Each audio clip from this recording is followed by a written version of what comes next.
more you build as a creator and the higher you get, the more people want to see you fall. You're not just like getting shitty comments. You legitimately have to deal with stalkers and lack of safety, not being able to go into the grocery store without getting harassed, finding your number and calling you, people doxing your address. Like there is a lot of legitimately scary stuff that's so much worse than just getting some mean comments that your face looks weird in a video. Yeah, I don't think most people are genuinely prepared to deal with fame. Hello. We are here with the Unfiltered Gamers podcast, and we have a very special guest today. We have Ashnichrist with us, and we will be talking about all things creator industry and beyond. So I am here with my co-host, Dayla. Hello. And I am mad curious. You did good with the intro. I would just have went a little more different, but you know. I know you would. You can do another one, and we can just leave it up for grabs. But yes, welcome back. Pause before he answered to you saying his name, as if like he's like, I don't know if I'm gonna jump in here. I might just let her sit here awkwardly for a second. It would have been a while. I feel about that. Yes, we've had staring contests before. Happy New Year, everybody. This is the first podcast of the new year, 2025. The year where supposedly this is the year where women are going to have more sex with robots. So congratulations, ladies. Thanks. You guys. Thank you. Congratulations. I'm so excited. Does that mean you're getting us gifts or? Come on, man. Sure. Why am I here? That's great. I'm done. Bye, guys. But like Matt said, we have a special guest, Ashnichrist. Am I saying that right? Ashnichrist? I'll just call you Ashnichrist, yeah. Ashnichrist. She, if many don't know, has done a major shift because I remember her when she was on Twitch, and I believe you were the first streamer to come out with a book. I believe you're the first one on tips. Yeah, see, I'm old school. You came out with a book. You came out with a book about how to grow on Twitch. I got the book and then, back in the day. The book. It was like the first book, and then everybody else did the same thing, and then everybody was an expert, a subject matter expert on streaming.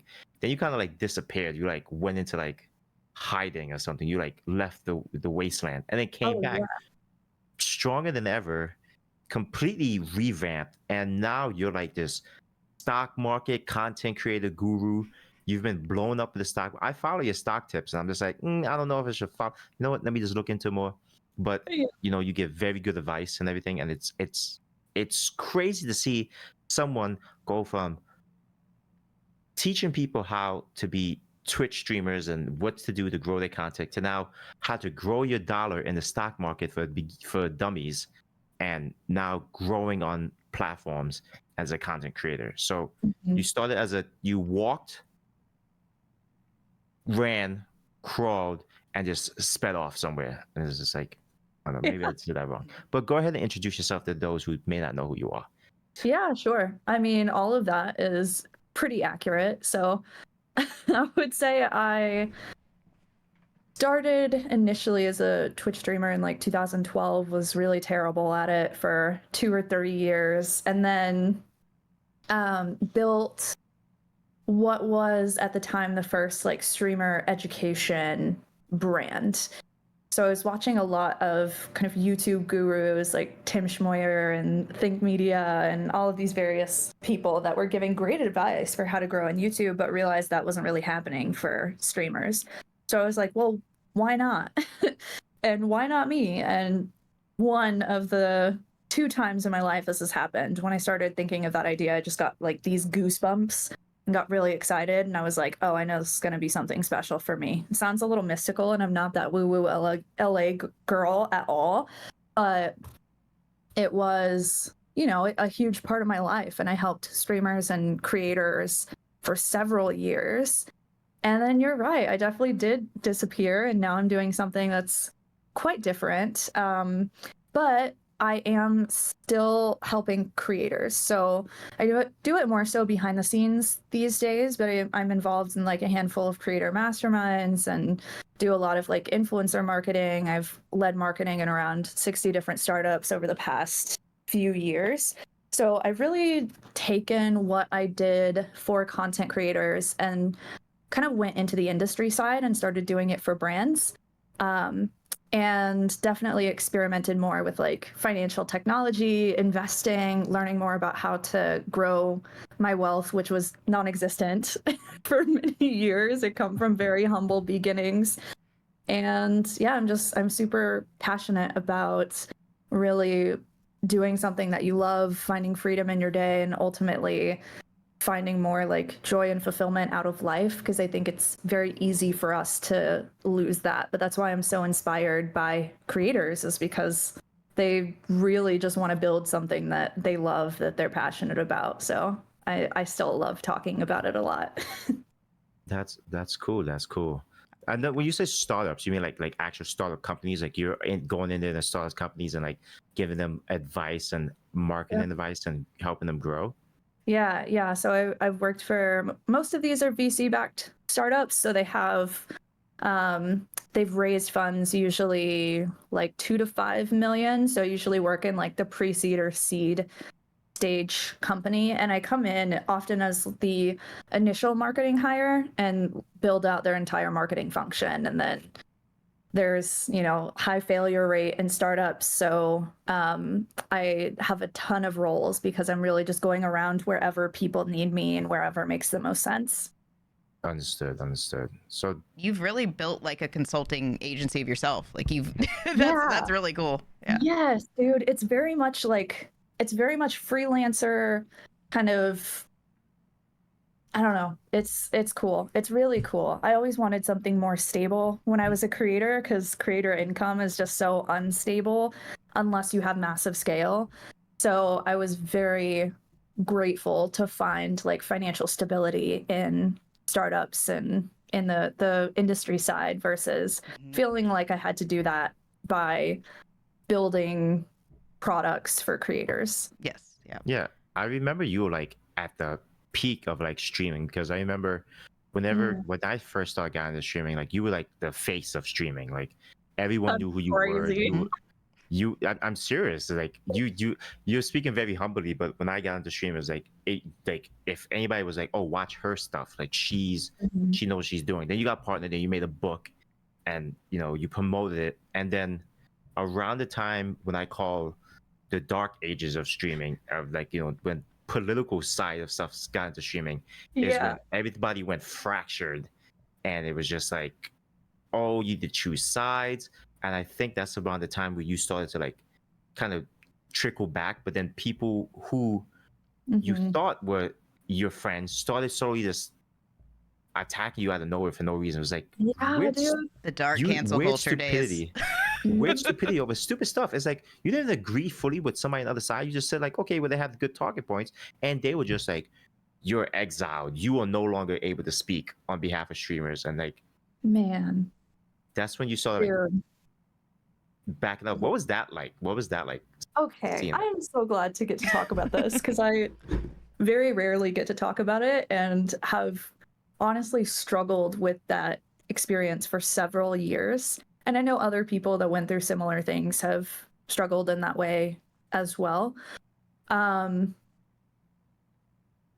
Man, it's definitely hard to go from feeling like you're doing something that matters to you, that helps other people, that you feel fulfilled by, and that you see a future in, and then all of a sudden to like have this massive crowd of people turn on you. It really fucking changes your perspective of humanity in a lot of ways, and it made me feel very, like unsafe, because there were multiple instances where I either said things in a way that somebody didn't like, or even things that now I'm like, that did not deserve the type of outrage that it really got, saying that, Republicans or the left and the right need to understand that you can't get rid of the other. And so people need to learn how to work together, and that it's okay. Like each group kind of has pros and cons to it, and that's just practical and realistic and normal. And people were like, no, if you don't, then blah blah blah, you need to take a stance. And people started like commenting on all of my content and saying that I needed to say things in certain ways or speak up about certain things. So I was very much getting like dictated to about how my content should be created. And then I had other people who were like calling me out and writing documents about me and all this I was like, it does not need to be this excessive and chaotic. We are talking about streaming, guys. We're talking about, I'm a content creator for content creators. It's not that serious. It's really not that deep. You were supposed to represent a certain group of content creators in a certain way, and then you didn't. And then they started. I remember somebody started pulling out your race, and they was like, "Oh, she's just a white woman." So I was like, "God damn!" Like this bit from she was, like you said, like people were like dictating how you should speak, how you should say things, and how you should take a stand. Then like when you weren't doing that, it was just like, "Oh, don't listen to her. Shut up. Your race. You're white. Shut up. Be quiet." Yeah. And then so weird. It's like that whole group is just very much like, you've got to be a puppet now. Like, do the things that we say the things that we say, or you're canceled. And it's aggressive. Yeah. And I've thought about this in several ways, like, you know, had my grieving period and I feel safe now and can accurately reflect on the situation. And it's been great to see kind of the pendulum swing in the other direction, where people are less into the cancel culture stuff these days, I think. But I also try to look at it through the lens of like what was going on at the time. So 2020, 2021, very scary period for a lot of people, being in the pandemic, feeling unsure about your reality, maybe losing your job or your family passing, or being in, you know, just a situation that none of us could have predicted or expected, and didn't know how to deal with it. just We more didn't people have, at home, pretty much. More people sitting at home on the computer. Constantly at home and not ever touching grass is not healthy for any of us. It's not a good situation. And so I think part of people's attitude is probably attributable to that circumstance, and like unique set of circumstances. But I do think that there were people who very much let me down and definitely made me understand why larger creators are very skeptical of building relationships with people. I remember there was this one person, I was launching a was it like an improv class for streamers, because he constantly talked about how useful improv as a skill is for live streamers. It makes so much sense, right? And I saw him commenting on somebody else's posts where there were like dozens and dozens, maybe hundreds of people talking shit about me. And this guy was like, yeah, I wanted to charge this amount for this improv. What was it we were doing? It was like a master class, this improv master class that we put together. But she said no. And I went through my chat history with this guy, and he never said this. He never communicated it to me. So it's just like the weird flip that people had to, I don't know, maybe protect themselves by going along with the people who seemed to have the most power at the time, which were those who were being most vocally loud. And that was definitely it. That was definitely the thing. Like it was either I have to stay with the herd mentality and not like go away from that. Yep. And I mean, you know, and you've seen it, you experienced it, and it fucking sucked. But I'm glad that you were able to, you know, come out of that, and you didn't come out of it like just, you know, I'm coming back to streaming, and you know, just that you came back full force. You came back and like you took your health serious. You actually became like a powerhouse. So like I was like, oh, she's working out every day. She's like running. She's like she feels more comfortable with herself, and like she's talking about stock markets. Like it was like, oh, okay. So it's crazy. It's crazy that, you know, also mentioned that bigger streamers are very skeptical. You know, I always, you know, you can always say something about the big streamers like XQC, Pokemon, and all those guys. You see how they fight and bicker, right? But when shit gets tough, what do? They still stick together. Yeah. What happened with these smaller streamers? They don't do that. The minute somebody steps out of line in a group, they go exile them. That's so when have you ever seen? That's a good point. That is a really good point. Look at what happened with the Ms. Kiff. The whole thing with Ms. Kiff, when there was a sexual harassment thing. Yeah. His friends were like, oh, I don't know. Like they were very upset. It got fixed, and look what happened. Everybody loves him again. right? That's such a good point, Yeah. dude. So I you mean, know, they do all, you see it in their content too, right? Because like they're all collabing all the time and kind of sharing their audiences with each other. So it's very much like a cabal. It's, Mhm. It it's is. like It a really cabal of is. It people. is. These Oh dudes my trying goodness, to I get the hadn't really top thought by about it keeping their before. power, It not is. sharing it with anybody else. So getting Huh. into it, you know, what's the number one thing that kept you passionate about the creative industry? Like, what kept you going? Because you could have easily just stopped. You could have been like, screw this. This is not for me. These people suck. I can't like make real friends. I can't trust anybody. I'm gonna go back and work like a 9 to 5 and not deal with this. And What not kept many you people passionate are about that? able to unniche from the advice space and take what you actually have said and then do it in a different space. So that, you know. Yeah. Yeah. Yeah. I mean, I think the reality is that I did completely detach from it for a while, right? Like I was not making videos consistently. I completely stopped streaming on Twitch. Like I did not talk to creators or think about creators or get on social media for a really long time. I'm talking like at least 2 years. And I think ultimately what draws me back to it is that I genuinely just love making videos. I've been making videos since 2007. I made stupid little music videos of me and my best friend like folding laundry when I was in, I think, like a junior in high school, which would be 2007. So Yes, we are old in this podcast. We are. yeah, exactly. We are Well, not that definitely old. in the 30s at Not that least. old. Yep. Um So yeah, one, I just genuinely enjoy making videos.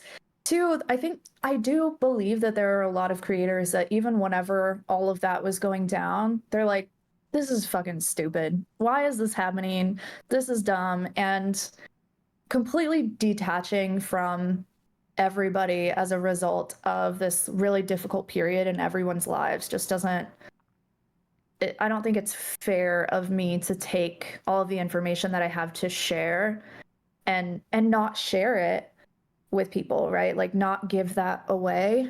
um and then I also think it's a couple more things. One is continuously learning and adapting because social media does change. I find that to be fascinating. Like it's never really done, it's never really figured out. It's a problem that you're always kind of trying to solve, and it changes on you all the time. And then the other aspect of it is I have very fond memories of being a full-time creator, and living that lifestyle was mostly fulfilling, except for when all the shit went down. When the dark ages, when the Yeah, political when the dark ages Yeah. came around. Yep. So what skills would you say you've learned and developed that you never And expected to learn in wow, you know, your journey from your yeah, journey as a content creator? yeah. So the hard skills are really important, like knowing platforms and algorithms and how to create content that matters, and strategy and tactics. All of that is incredibly important. But the thing that has really surprised me has been how much of a dramatic impact soft skills can have on your success as a creator, or in your life as an individual, or in your professional career. I don't think that soft skills get nearly the amount of appreciation or discussion as they deserve. Like learning how to make people feel heard, communicating in a way that makes people feel understood, decreases like anxiety or defensiveness in individuals that you're trying to talk to, like builds relationships and rapport versus being destructive to them. I really didn't expect the soft skills to be nearly as useful as they have been for me. And I wish that I could make a bunch of YouTube videos about this, but honestly, people don't give a shit No. about the soft skills at all. No, They care they about won't the click on that passion. video. It's so interesting because they'll Yes. ask the question, you'll answer it, but they'll be like, but communication isn't it? I need to know what to do. It's You're like, I'm a fine communicator. Words come out of my mouth. That's all it Yeah. takes, right? Yeah. Sure. That's what a lot of people don't understand, you know. Mhm. And like do you think it's better to be trendy in this current age of like content creator, or do you focus on or should you just focus on projects you enjoy and are passionate about? Because every day there's a new content creator. Every day a new content creator is New posting right opportunities on trends, you know, there's just Exactly. always. So like focusing. So what do you feel about that? What do you think? From somebody who, again, I would say you're a subject matter expert because you have a fucking book, you know. That's true. I do have a fucking book. You have a fucking book. Hell So, yeah. teach us and the viewers. I need to make another book about YouTube. I think it's probably time to be a 2x author. Never Okay. Too late. Trendy versus just making what you love. Oh my god, this is such a good question because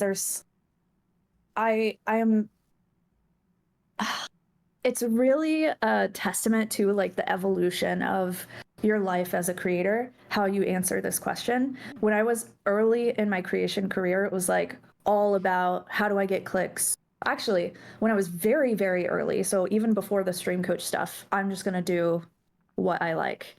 I'm just gonna play a game and turn on my camera. I'm just gonna sit, and I was making like I think I was like sewing a diva kigurumi back in, I don't know, this must have been 2014 or 2015 while I was on stream, and I just kind of expected people to show up and to care about it because I cared about it.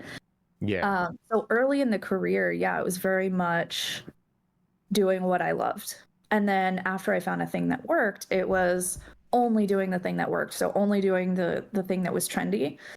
And now I'm about to read a book by Rick Rubin called The Creative Act. And it's so Rick Rubin is a producer, music producer who has worked with like, I don't know, hundreds of the top musicians. And he talks about how the importance of creation is really about making a thing that you genuinely love and don't care how other people are going to react to. And he says the best songs come from that spirit.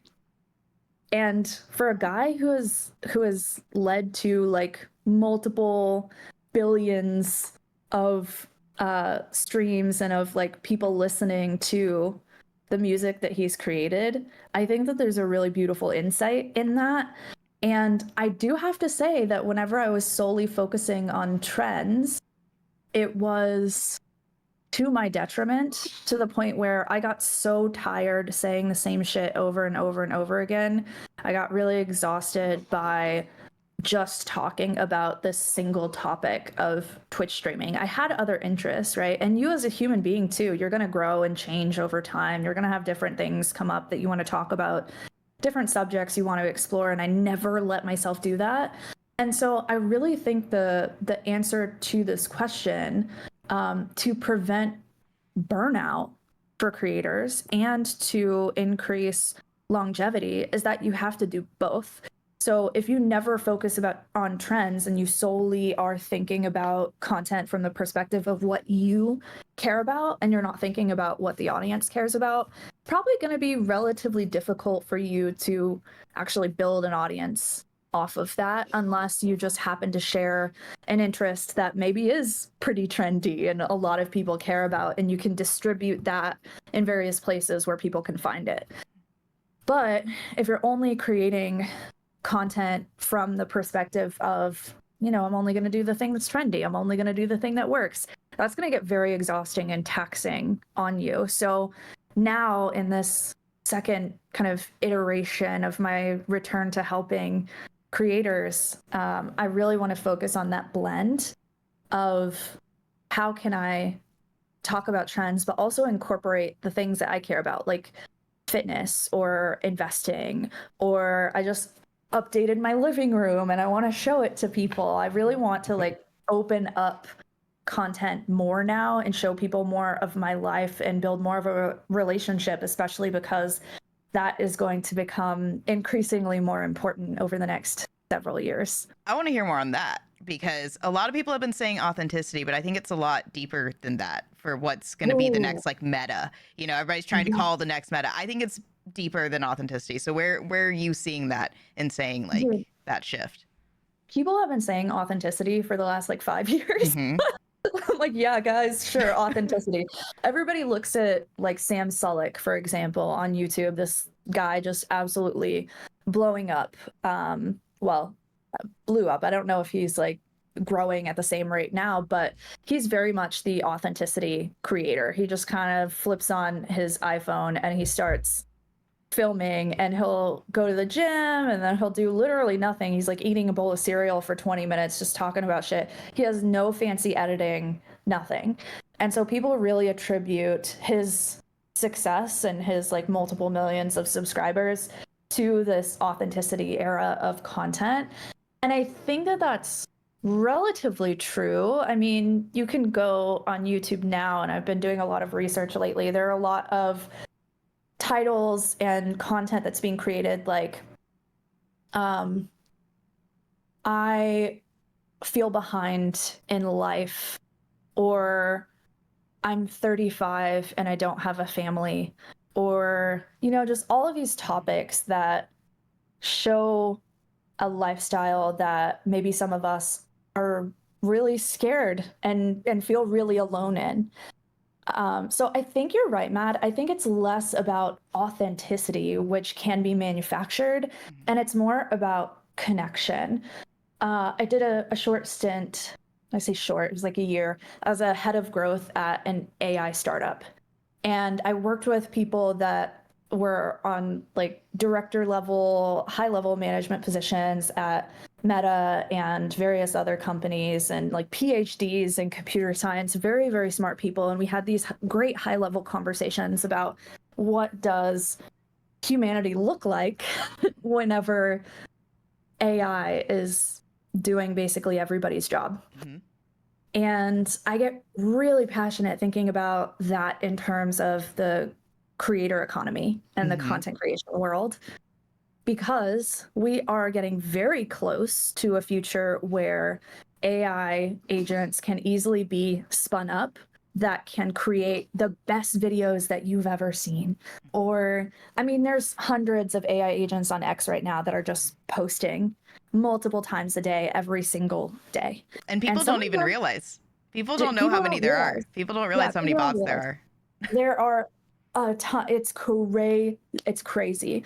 And there's a lot of new tooling that was announced recently that shows an AI character essentially live streaming. Yeah, So they just that, like, I saw that. I that's saw the that. future. That's Yep. crazy. It's a That is VTuber the who's future. completely AI. Yes. How do you compete with that as a human being? Now think about this. Think about the fact that all of these massive platforms, YouTube, Instagram, X, Meta, etc., have been collecting data on all of us for 25 years. And now they can use that data to create the perfect content for all of us, bespoke experiences for individuals. Yep. Meaning you get on YouTube or you get on Instagram and you scroll, and every single thing that you see is a fucking banger from an AI agent. And that's why it's That was so funny when perfectly people are created for like, you. oh, I don't want them to use my data, so I'm not going to use this app anymore. It's too late. It's It's way They already too got late. They Yeah. already got it. And there's a I- data economy too. Like these companies are selling data. Reddit just got, I think it was like a $50 million deal from an AI platform. I want to say it was OpenAI, but to share their user information with this AI company. Yeah, we don't have privacy. I don't know why people keep thinking they do. No. It's crazy. It's crazy because I was always saying like I'm never gonna get TikTok because I don't like my data being shared to I don't want my stuff being stolen, because it came out like TikTok was actually just taking your data and giving it out. And somebody was like, everything else does it. What, you just don't want the Chinese to do it? I was like, you're damn right. I'd rather Americans use my stuff and sell it. USA. So it's funny that you talk about AI, because we like that goes into our next question, is like, what do you think are the first changes we'll see in the industry related to AI? And I'm guessing like to answer that, you said like content creators. If we are already battling like a streamer But who's an that's AI the front-facing stuff, VTuber. and I feel like a lot of people don't realize how much back-facing stuff is already happening. A Oh, lot yeah. of small Back-facing. creators don't realize how much is going on already. Leave me What do you- backfacing. Like, what do we think algorithms are? yeah. Yep. They're AI. They've been AI for a long time. AI is not new. It's just the way that it can be used now is different from the way that it's been used. Like your Netflix recommendations, AI. Yeah, the It's people who are already like in a lot of places. anti-AI, I laugh. I've been I'm like, all for robots. I've been overlords. blocked over like pro AI stuff already, and I'm just like, it's gonna happen. Like, you just have to accept it. It's not. Yeah. And then you get the people who are like, AI is so it's so energy dependent, right? It's so energy inefficient. Yeah. Well, what did you guys say about blockchain? And then what did you guys say about the internet? It's always a huge energy suck in the beginning of a new technology.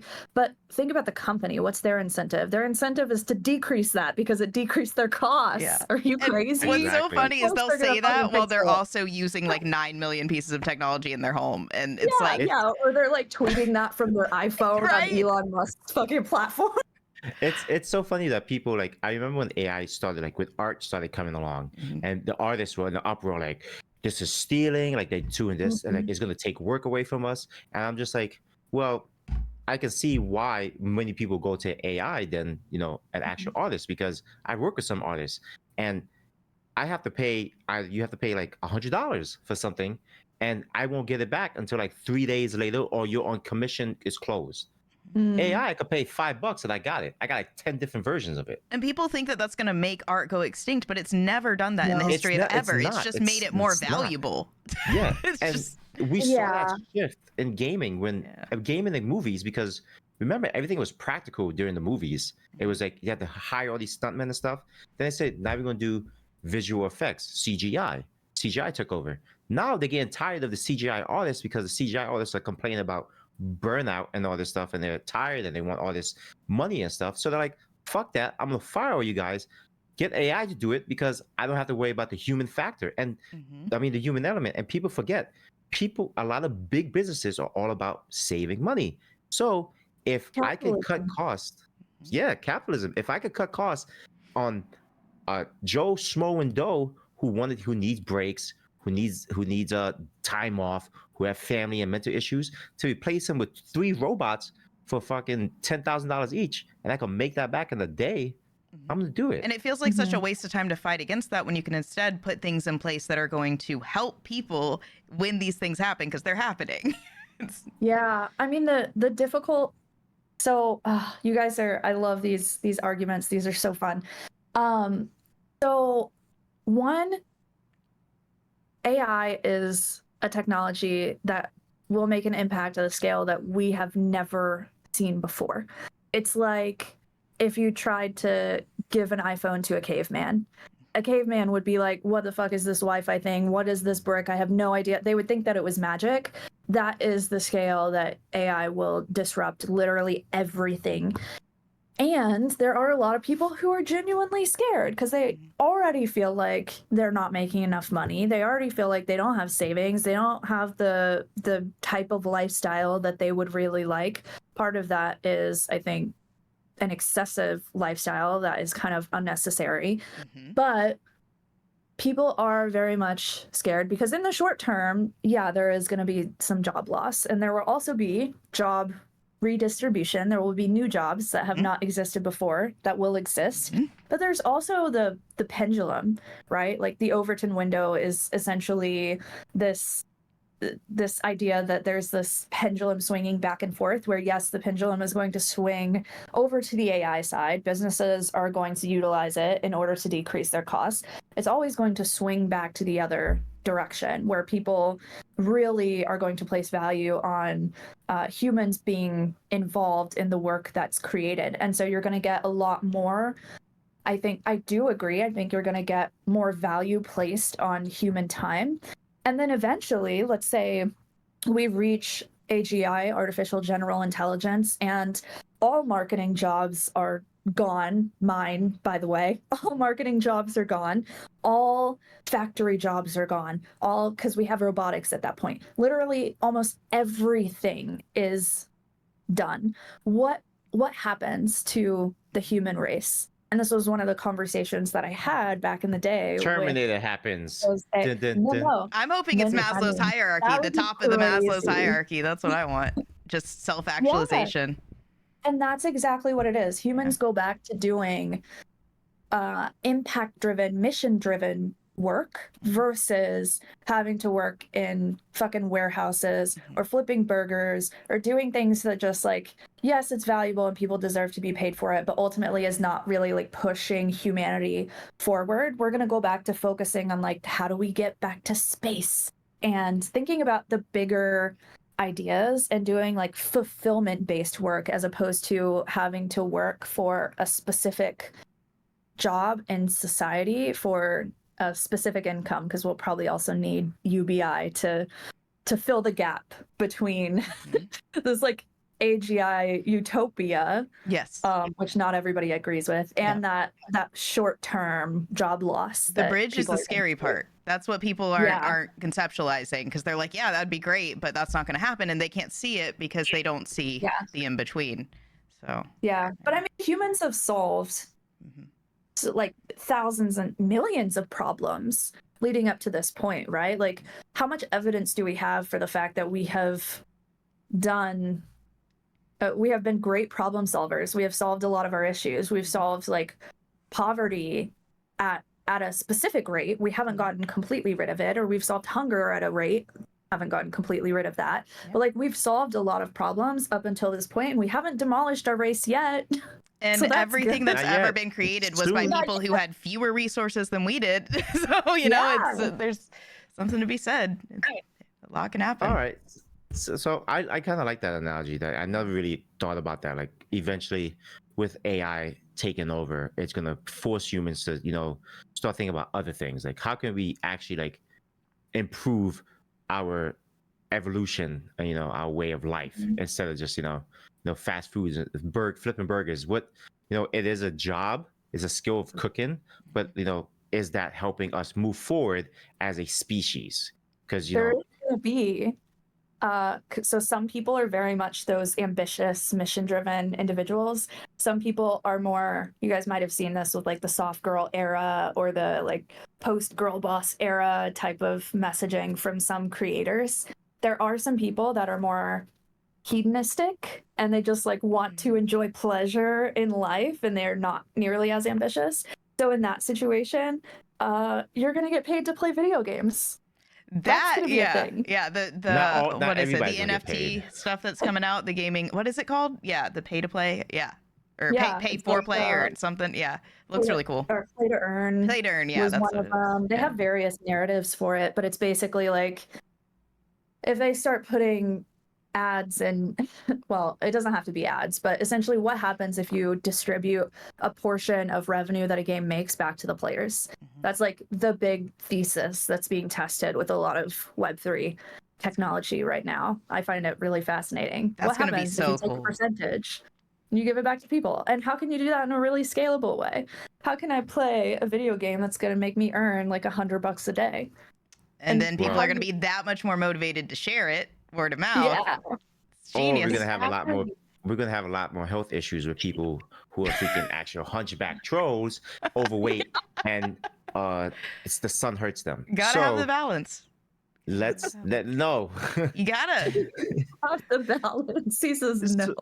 So you know, you posted a video most recently, and you said that you're posting too much in too many places. And many creators have been saying you need to diversify. You need to put some here. You got to put some here. And so Dayla and I were fighting about it. We were debating about it. We were debating about it. We were debating about it. We weren't debating either Yeah. because you have yet to debate me. We're having a conversation. Okay, not a real debate. I haven't conversation. learned the debate rules, so I refuse to Okay. debate him. I haven't like learned the official process, so I'm We were afraid he's having gonna a- do Is there a tricks on me. process Yeah, over there's like a just whole yelling at process each where they other? like lead you to a specific thing, and then like I have never done right. such things to that. I've never done such things to that. you did So we that were having already. we were having a basic conversation Yeah. where I think I misunderstood her, but Yeah. this whole thing where like a lot of people say, do not put your eggs all in one basket. I remember a lot of streamers and you know, a lot of them who as soon as they get partner, they say, they're the subject matter experts, and they give all the streaming advice, and they say, do not put all your eggs in one basket. Well, You and gotta my issue is a little bit network. different than that too, because my issue is that people will be like, how do I stream? How do I get viewers? Blah, blah, blah. And they just want like real stream advice. And people are like, you got to post shorts on every platform. And it's like, okay, but Oh, like, how do you brother. actually stream though? Yeah. You know? So with I that feel, being said, yeah. yeah, go ahead. I was going to finish. say, I feel like that's maybe where you were headed, but I don't know what that screenshot meant that you posted. So, Yeah. So Yeah. kind of like summarize the What was that? what you said. That was me. So the question being like, you posted about posting too much in too many places. You have a video coming out on it. So what are your thoughts? Where are you headed with that? What do you think that means for creators? That's great. Yeah. Okay. So past Ashni, 2018 Ashni, diversify, guys. 2025 Ashni. Wait, no, not like that. I very much am changing my tune on this. So Okay, at first so- you were for it. You were for it. You were for 100%. diverse. I told you, Mad. That's Mad not. said I no, didn't she say. was- I didn't say she wasn't. I said she had content that also said real things about streaming. It wasn't Yeah, just but like I- diversify. She had real advice too. I remember she was very big on, diversify, throw your eggs out. And then now she's like, wait, That's the not eggs are true. all over the place. The way that I grew was literally using YouTube and making YouTube videos about how to grow as a streamer. And then that led to people finding my videos and other creators talking about them. And eventually it was like I had YouTube, I had a podcast, I had a book, I had Instagram, I had the live stream itself, I had X, formerly known as Twitter. I had everything. And I didn't see it at the time because I had less marketing experience than I have now. And this is also a trap that a lot of creators just fall into naturally because, yeah, you're right. You're getting the advice to diversify constantly. And so people think, okay, well, if I just create content on 5 different platforms all at the same time, fucking somebody's going to see it, right? At some point, somebody's going to have to care about the stuff that I'm creating. But the trap that creators are falling into with this is that they are overbooking content creation in their schedule, and they are not including reflection, postmortems, data analysis, even just like internalizing lessons or learning how to make their content better. And that is like 10 times more important than just creating a bunch of content. There's something to be said for like, you just need to get a bunch of reps in because you will learn a lot from that. But I worked with a creator, so I've been doing like a little bit of free coaching, and I worked with a creator a couple of weeks ago. This guy had crazy amounts of content. He was posting like, he had one YouTube channel where he was posting like 4 different, completely different kinds of videos every single week. He created a second channel and basically did the same thing as he was doing on the first one. He had a blog, so he was doing SEO. He had a podcast where he was interviewing founders. He had an X account that was actually making him money. And by the way, this was a Web3 creator, and this guy was bringing in $4,000 to $6,000 a month, which Web3 is like a rich niche. Normal creators in like the games industry would poop their pants to be able to make that happen. Big money. So, Big money. dude, it's nuts over there. So I told this guy, I was like, you have way too much going on. One, I don't know what the brand is. Like, it's unclear to me what it is, the mission that, or the reason people should actually watch this content, because you've confused me as a viewer with how much stuff is here.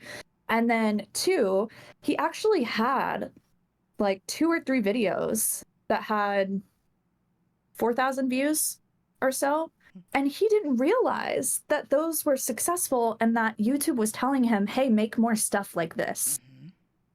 And that is a massive miss. So he was just creating a bunch of stuff that was getting 0 to 5 views and ignoring the stuff that was actually successful. But what you're supposed to do and what makes a platform work is whenever you do less of the stuff that doesn't get views and more of the stuff that does get views. So if you don't have that time in your schedule, it doesn't matter how much content you're making, your shit's not going to get seen by anybody because you're not doing what works. Yeah. Okay. So that's definitely some good advice.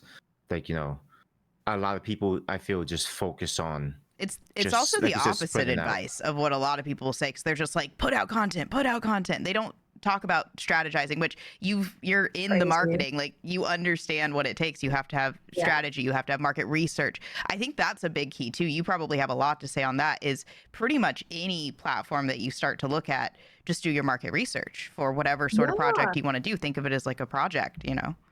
Dude, the amount of people that just start creating on platforms without looking at the existing content on those platforms is too damn high. It's too Yeah. high. Why are you trying to create something that has never existed before? Or maybe it has and it's really competitive and you have no idea.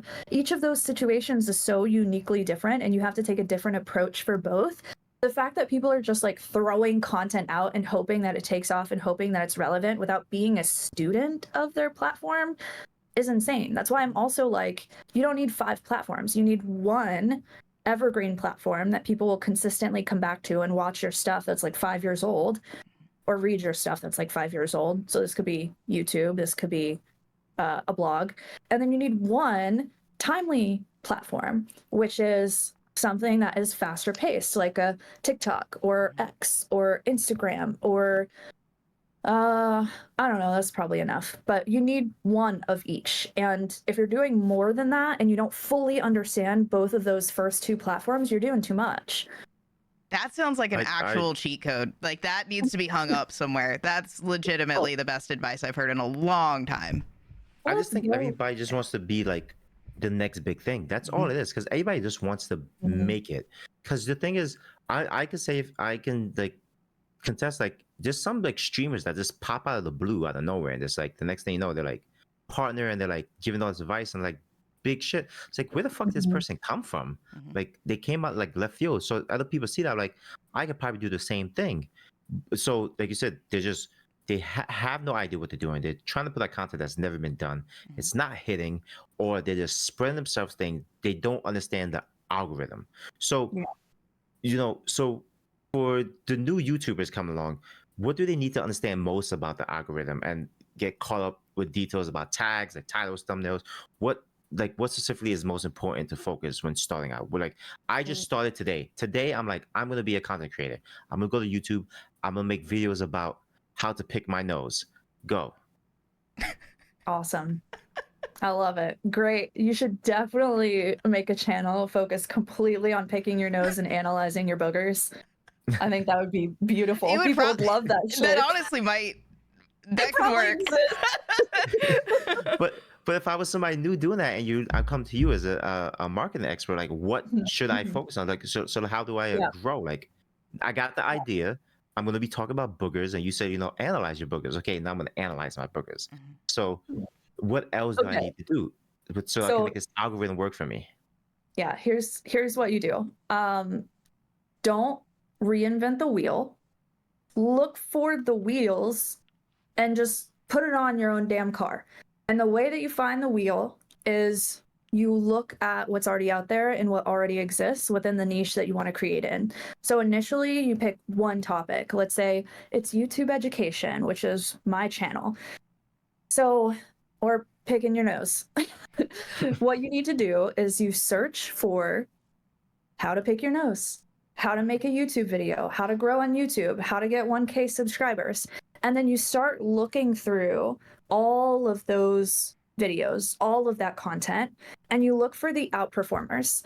So there's a good plugin called vidIQ that I use. It's a Google Chrome plugin, and it will give me a little multiplier next to the view count on YouTube videos to tell me if a video is an outperformer compared to that channel's average. So I look for videos that are like at least a 10x. Many are 100x. And I look on my browse features as well, which is like my YouTube homepage. So I have an account where it's been solely searching for how to grow on YouTube and YouTube advice. So I'll go through search and I'll go through browse features on the homepage, and I'll just look at both, and I'll see what topic and thumbnail combinations have really worked to create an outperformer for somebody within the topic of YouTube education, YouTube growth. And whenever I see them, I screenshot them, I put them in a list, and I create like 6-month calendar of content of only fucking bangers, the things that have worked to make other people, the things that have worked for other YouTube educators whenever it comes to title and thumbnail. Title and thumbnail is incredibly important. If you can't get the click, they're not going to watch the video. Retention doesn't matter. None of the other numbers matter unless you can get the click. So you do that, only focus on the bangers for like 6 months straight. And then you're going to do a combination of bangers and like swings, right? This is what we call in marketing or in startups as Q3, right? Q3. So it was July, August, September. You start adding in some things that are a little bit more unique, taking some risks, but up until that point, you're building a bunch of momentum, not doing anything risky, just doing the things that you know, or the content that you know has been successful. Then you start adding in some risks. And then in Q4, you continue, or you double down on the top performers. And then you start, you actually double the amount of content that you create during Q4, because that's the holidays and that's the best time to monetize a channel. This is a process that Patty Galloway, who has worked with some of the largest YouTube creators, I mean, Mr. Beast, Red Bull, like he's made dozens and dozens of viral videos. This is what he does to grow channels, and that's the exact system that I'm following. And that's just market research. A lot of people who haven't, dove into business, that's what that is. And people will see that and they'll be like, that sounds a lot like work. And it's like, you can't just put out videos all the time and expect it to work. It's got to have a little bit of research.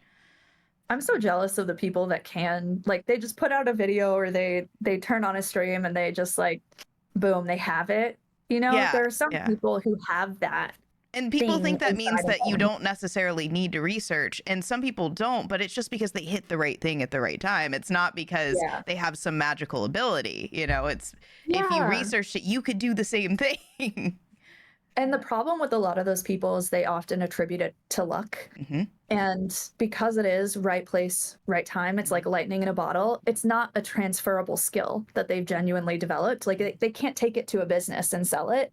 They can't do anything with that long term, because all of their growth is solely because they were in right place at right time. They don't actually have like the hard skills or the soft skills to be able to do that again. And those are a lot of the people trying to give advice, and then that's where everything goes wrong. Man, the amount of streamers who got partner and was like, do this, do that, do this, do that, and I'm gonna charge you, because I remember when streaming, like, there were people literally charging. Everybody was a streamer coach. Everybody and their mother was a streamer. You had a check mark.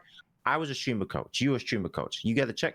Listen to me because I have a check mark. I know what the fuck I'm talking about. Mm-hmm. Yeah. None and they just ended up being like a support for support group. Yeah. I think one person is kind of doing it, but like the business is very like shaky, and then they hired a whole bunch of other streamer coaches, and then I'm like asking simple questions, like, and they got very defensive. I'm like asking like, who are your retainers? Like, because here's the thing, I'm somebody who is very skeptical, and like, I'm a consumer. So if you're saying you're a streamer coach, I'm gonna go, okay, cool, show me your users and their success that have went from either 1 view to 50 views, or went from to beginner streamer, affiliate, and partner time frame. I want to speak to these people. Show me them. Show me the reviews. It's your friends. I don't want to see your fucking friends. I want to see Joe Smo, who was like, I was averaging 5 views. Now I'm averaging 30 views. Who's an actual person I could contest to that. Because if you look at any reviews before you buy something, I'm sorry, if you look at people look at reviews before they buy a product, right? Nobody just goes, I'm gonna buy this because Mr. Beast said to buy it. I'm gonna look at the reviews. If it's dog shit, it's dog shit. Well, a lot of people do buy stuff because Mr. Beast told them, to be fair. We're not talking about Mr. Beast anymore. I moved on. Listen, but that does happen a lot. Said Mr. Beast, though. I don't care what I said. I could say Scarlett Johansson, but nobody's talking about that. Oh, But I would buy anything she sells. See, but the that's thing the is, like, marketing. but with that being said, a lot of people listen to these people because why? They know the name, Mr. Beats, Scarlett Johansson. So you're gonna be like, oh, I could trust their word, right? But Yep. when you get the actual product, it's like trash. Perfect example, the Lunchables. What is it called? Lunchies? Oh, Lunchables? what? Lunchly? Yeah, Lunchly? Was that what it's called? Was that it? Lunchly, right? Yeah. Lunchly. Who was putting it out? Big celebrity YouTubers, right? Influencers, Mhm. right? When people actually got the product was dog shit. Yeah. But people bought it. Prime. They're probably still buying Prime it, I'm energy sure. drink. They're still buying it because Yeah. kids are kind of. But Well, because it is kids. thing Yeah, is- that's true. That's a whole different ball game. the thing is, Yeah. when I asked this streamer coach who has a business about this stuff, they got I guess their friends got very defensive when I'm asking this basic questions. Like, I want to see people who have come out of it successful. Stop Yeah. talking to me. Show me the people. Where are these people that could back you up?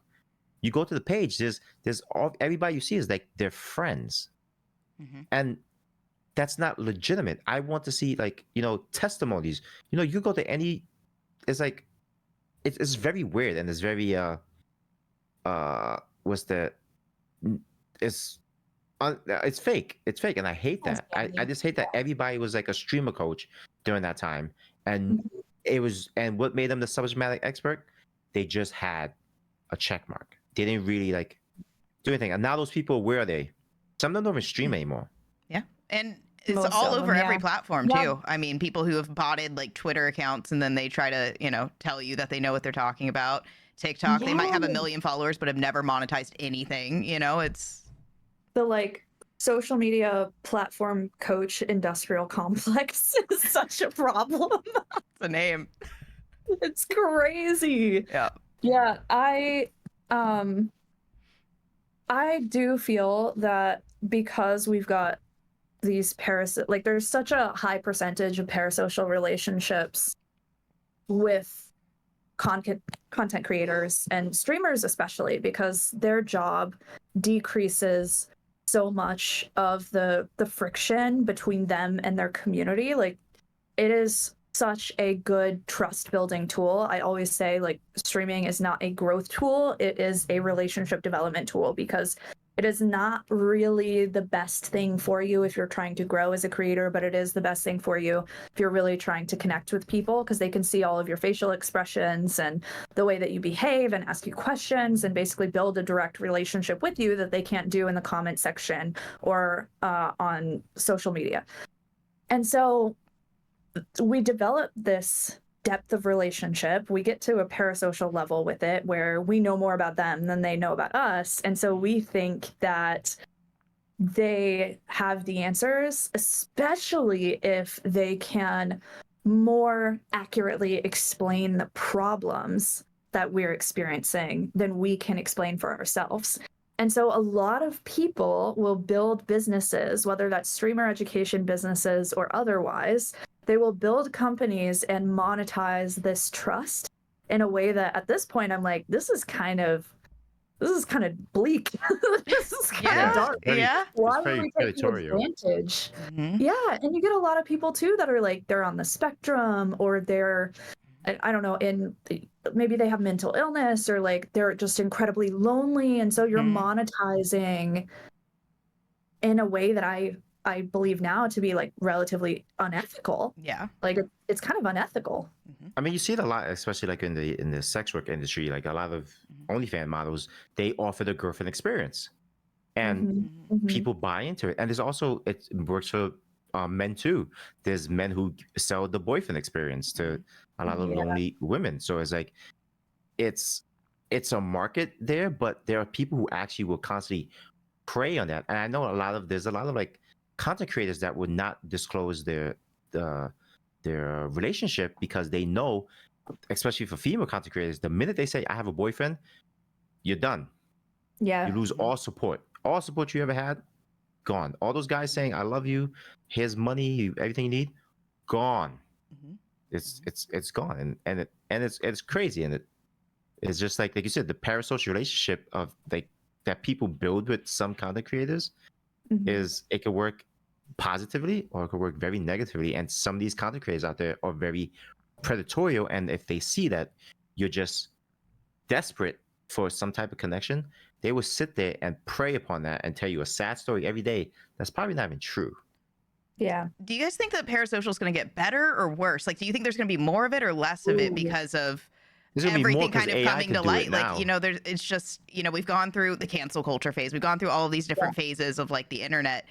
Is it going to get worse? I mean, I don't know if there's really a solution for it, and maybe it's because I'm a caveman in this situation, right? Maybe there is some kind of solution for this like social phenomenon that we will have in the future that doesn't exist now, that we just can't understand or comprehend at all.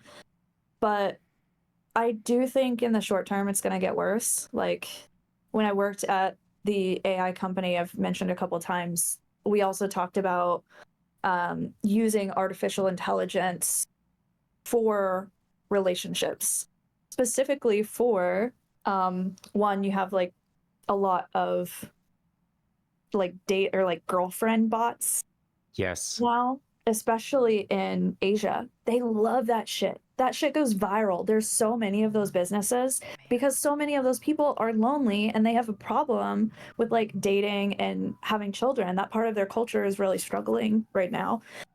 And so, yes, you're going to have like there are a lot of startups that are trying to figure out the relationship side of AI. That being said, I don't think that robots will ever be a full replacement for human relationships.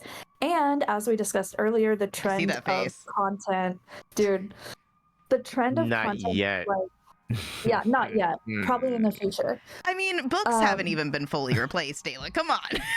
Was that? Like real books haven't been fully replaced. We're Well, still the using real books. I'm talking. Listen, hold on. I love books. Sidetrack. Books and sex bots are two different things.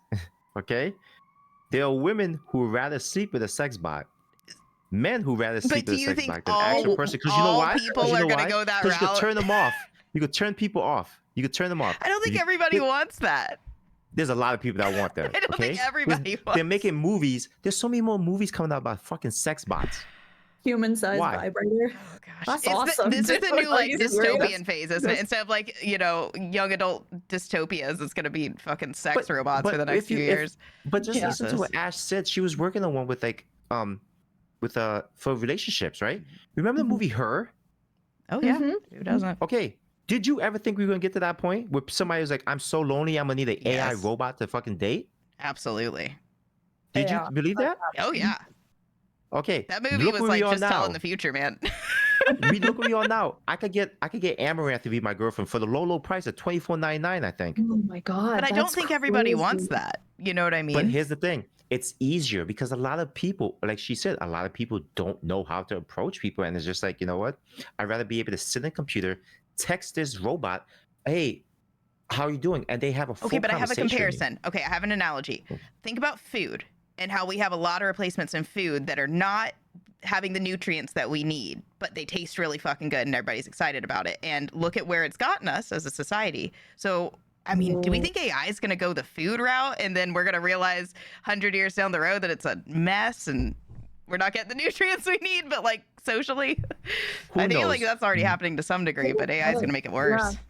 But let's get back on track because I know we're pressed for time. I don't want to hold you up too much. So just like a few more questions, just and we're let's set you free because you're a very busy woman. I know, and I know.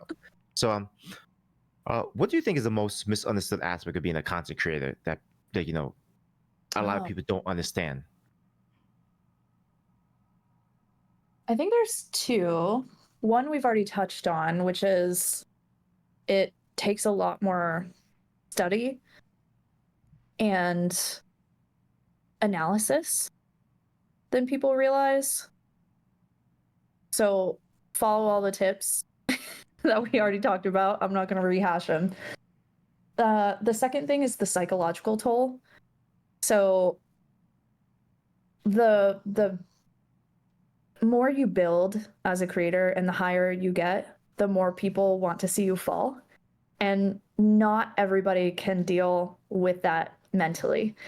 I was not expecting it at all. I was very much completely blindsided by that, my first real round as a creator.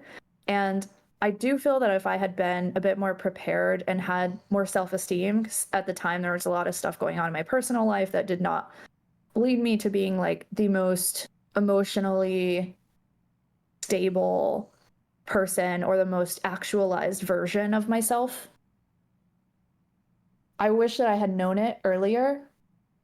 But I also think a lot of creators just need a ton of therapy.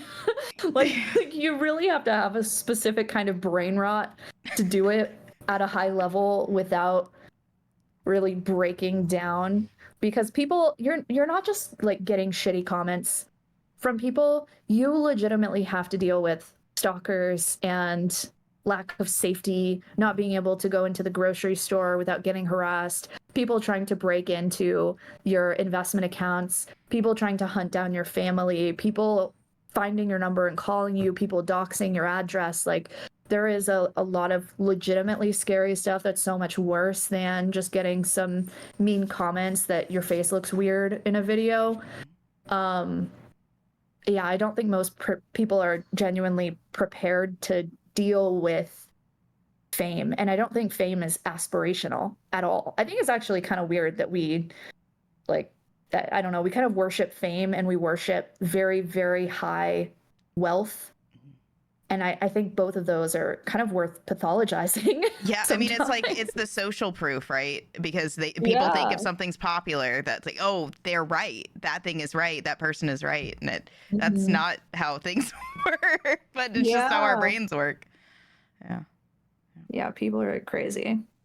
And then I guess the final note we'll end on, the final question we'll end on is, what is your number one marketing tip for creators? Like the number one thing every creator that's starting up and that's continuing doing this and has been around, like, what's the number one tip you could give them for marketing? Yeah, diversify less, research more. I think that's it. Because you need to make a shirt of that. I know. Put on a shirt, sell it. Yeah, data analysis is just so good. Like, the more that I've led marketing in all these companies, it really is not about the spray and pray. It's really methodical and like strategic. I have watched like brand building exercises and strategic development from like some of the brightest minds and some of the biggest brands. And so, for example, like Nike, they don't talk about the shoes. They don't sell the shoes. They sell being an athlete, right? They sell like pushing yourself and go further and all that kind of stuff. They're selling emotions. They're not selling the thing itself. And that's something we talk about a lot in traditional marketing, is like, talk about the benefits, build an emotional story, and a real focus on storytelling versus just talking about the thing as it is. So yeah, I think it's that. Stop trying to create so much and be like more intentional and much higher value with all of the less content that you're creating. Really obsess over quality. That's good. I like that. Well, also, wait, before you end it, I want to take that back. My number one tip is buy scrub everything she just said. The whole podcast. No, number one tip: buy an amaranth sex robot.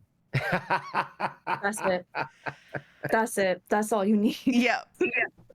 We've circled all the way back. It's good. I like that. We did. You see what I did there? See how it all played out? Yeah. That's really good. That's your debate skills coming in, just leading us to where you want. Sex robots. I hadn't even thought about like sex robot or influencers becoming sex robots. What a fucking problem. Oh my god. Well, Dayla has. Dayla talks about sex robots every podcast episode now. Oh, he definitely has. No, I do not. No, I do not. Yeah. I'm a He owes me $5 and doesn't remember either. I've got to I gotta scrub send through you the $5. episodes. I keep You missing forgetting to out. send you the money. I'm gonna send you the money. I got right after this. I'll send you the $5. Promise. But Because what was it? The Game Awards. He was convinced Game Wukong was Awards. going to win. And it Oh, wasn't. that's Yeah. hilarious. Yeah. Because It the was industry cute. is a It was fucking cute. He scam. thought that. Oh, fucking scam. Oh man. What was it? It was like Elden Ring's DLC. No, no, it but was that was on there, fucking- which was ridiculous. What one? Fucking Astrobot. Astrobot. Yeah. Oh Fucking yeah, that's right. yeah. Oh, Oh my man. God. These things are Anyway. bought and sold, dude. Anyway, 100%. Ash, we really appreciate you coming out, dropping our knowledge and everything. Could you tell the lovely people where they can find you and leave us off with some final words of wisdom? Yeah, YouTube. So my videos are coming back next week. I'm on X a lot and Instagram as well. Everything's just at Ashnichrist. And my final word of wisdom. Bro, I don't even.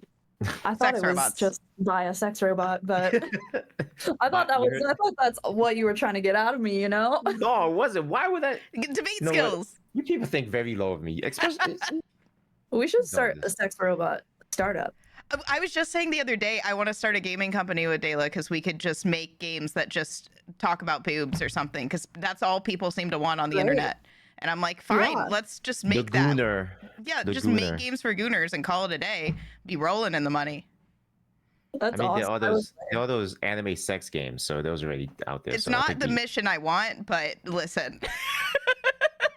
like she said, sometimes Brand you just gotta see what's working, do it, and then deviate, right? Oh no. Exactly. This is the research. Yeah. That's the research. That's where the research. data's headed. Gooners. The boobs and boobs wins. That's what we need. There's a lot of validity to this argument, to be completely honest with you. So Sex is always sold. great job, guys. I got a couple of VCs who will give you $2 million if you need it. Perfect. Let's go. Perfect. We're doing it, man. We're gonna make it. Thank you again, Ash, for joining us today, and thank you so much for watching another episode of Unfiltered Gamers. Where it's the new year, so new topics and new nonsense. New right? us. No, same old fucking me. Fuck that. It's new. Okay. Right. Well, I'm Della. I'm mad and curious. I almost said my full fucking name. We're doing great today. Yeah. Okay. Great All right. episode. Mad curious. Thank you, everybody, for joining. See you in the next one. Goodbye. Bye.